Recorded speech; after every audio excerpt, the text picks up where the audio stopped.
Hello everyone, I'm back. I've been on hiatus for a little bit, trying to get my 10th book out, and it's out, it's doing well. I'm proud of it and just glad to have made that milestone. For today's self-publishing tips and motivation, I want to talk to you about setting your plan for your publishing career before you ever publish a book, the steps that you need to take before actually hitting that upload button on Amazon or Barnes & Noble or wherever you're going to publish. The first thing you need to think about is what your goal is in publishing a book. Some people have a goal of simply publishing a book, and that's fine. There's nothing wrong with that. And if your goal is just to say, I published a book, then you probably don't need to worry about the steps that I'm going to talk about taking going through the self-publishing process. But if your goal is to get your book in as many hands as possible, whether it be that you're going to make it free or for sale, then there are some steps I would suggest that you take. These are steps that I took during my the beginning of my publishing journey, and they're steps that I repeat now, 10 books later. The first thing you need to do, of course, is to write the book. And that needs to be your focus at first. You don't need to worry about necessarily who you're going to sell it to or how you're going to sell it or what formats you're going to put it in. But you just need to do your very best. Concentrate on your story. Concentrate on getting it to flow, on developing your characters, developing your plot, and just write your story. Just concentrate on that. I would say about halfway through your story, you should have a good concept in mind for a book cover. So at that point in time, that would be a good time to start researching book cover artists. A good way to do that is through social media. So another step you would need to take is to join Facebook, Twitter, and do some networking. And you can do that before you ever publish a book. It's a good idea to do that, just to see what other people are doing. And that is one thing that I did, and upon a suggestion of my daughter, who had a friend who was an aspiring author at the time. And she suggested that I just get on Facebook and friend some authors and see what they were doing and how they were doing it, how they were presenting their work, how they were interacting with their readers. It's always good. That's a great form of research. So I did that. Also the same thing with Twitter. And while doing that, while you're building up your network of authors, sending your friend requests or following them, continue to work on your book. And like I said, get your cover idea in mind. Start researching some cover artists. There are groups on Facebook for aspiring authors, for established authors. I would suggest you join those groups. There are all types of blogs and websites. You just do a little, like I said in the other video, do your research. Find your cover artist. Once you get that cover, it's a very good idea to go ahead and start thinking about your release date, because you want to use that cover to do some pre-release advertising and marketing. So you need to try to set a release date, because this is a business. I mean, you're an author, but you're also an entrepreneur. So this is a business. You need to start thinking about a release date, because you want to start a buzz about your book. You want to start people on social media. You want to start engaging people and talking about your book and what that's coming up. So you want to have a cover. A lot of people are visual. They need that visual. You want that cover to give them an idea of what you're writing about. Another great idea is a blog. And you can actually start a blog. I would start the blog before the website, because once you plug into that blogging community, try to hook up with some book bloggers. And once again, you can do that through social media.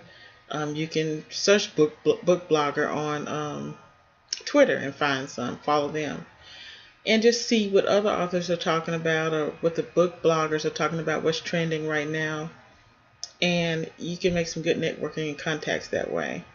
So I would start a blog, and if you're not comfortable sharing your work on your blog, what you can do is just talk about your process. Talk about what you're doing, what you're planning to do, what your release date is going to be. And try to blog regularly. And a blog can be nothing more than just your journal, a journal of your journey. to self-publishing. It doesn't have to be anything fancy. It could be this song inspired me to write this today, and just put a YouTube video. Up. It doesn't have to be anything elaborate. It doesn't have to be more than 2 sentences if that's all that's on your mind that day. But it's just a good way to get into the practice of blogging, because blogging can be a very valuable marketing tool for an author. So you want to start your blog. You want to get a website together, an author website. You definitely want to have an online home other than just social media. There are lots of free web building sites. Where I use webs.com. There's Weebly. There are a bunch of them. You can just Google them. You can ask around. Once you've set up your networking on social media, you can ask around to some of the other authors, see who they use. Webs and some of the other free ones have really, really easy web building. You just click and drag and build your website. I really love doing it myself because I can keep it updated myself. If you are completely computer illiterate and you can't do it, just try to find someone affordable that can help you, because you've got to keep it updated. That's the thing. You don't want to pay somebody a bunch of money to set up a website that a year from now is just outdated.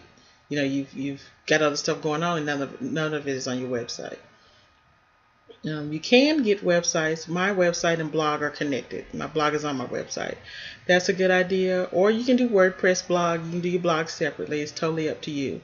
I chose to keep my author blog connected to my website so that I could drive more traffic to my website. But you don't have to do that. You can always put your book covers and things on your blog. You can still advertise and use it as marketing. So once you're writing your book, you got a cover, you got a blog, you're working on a website, you're on social media plugged in, you want to finish the book, definitely. You want to read through it. I would say finish it. Wait at least a week. Read through it. Do your rewrites however you do it. Some people write a skeleton, go in and plug in all the details. I write a whole book, the first draft, and then I go in and clean it up. Second, third draft is me cleaning it up more and more. It's whatever your process is. I'm not here to dictate a process to you. Whatever works for you. But you want to finish your book. You want to find a good editor. If you can't afford an expensive editor, you want to shop around. Like I said before, you do your research. You shop around. Try to find someone that will work with you and someone that you can afford. It's also a really good idea to get a beta reader to read your work, to give you some insight about how it's flowing or how they're connecting with the characters and that kind of stuff.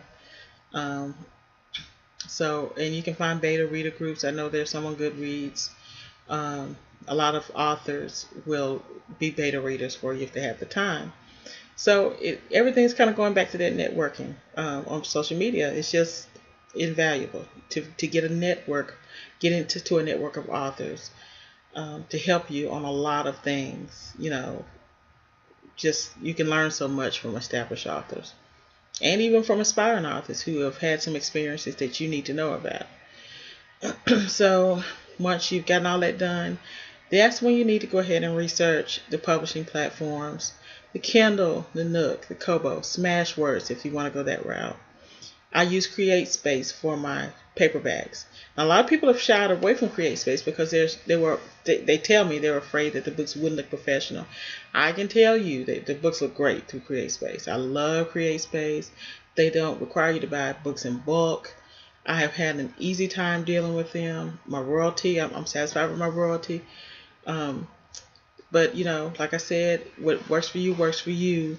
Just do your research before you commit to any publishing platform. And I think that's it for right now. I think I've given you an earful, giving you a lot to think about and go back and look up and research. If anyone has anything in particular you want me to touch on in these videos, just comment below the video and let me know what you want me to talk about. And that's it for today.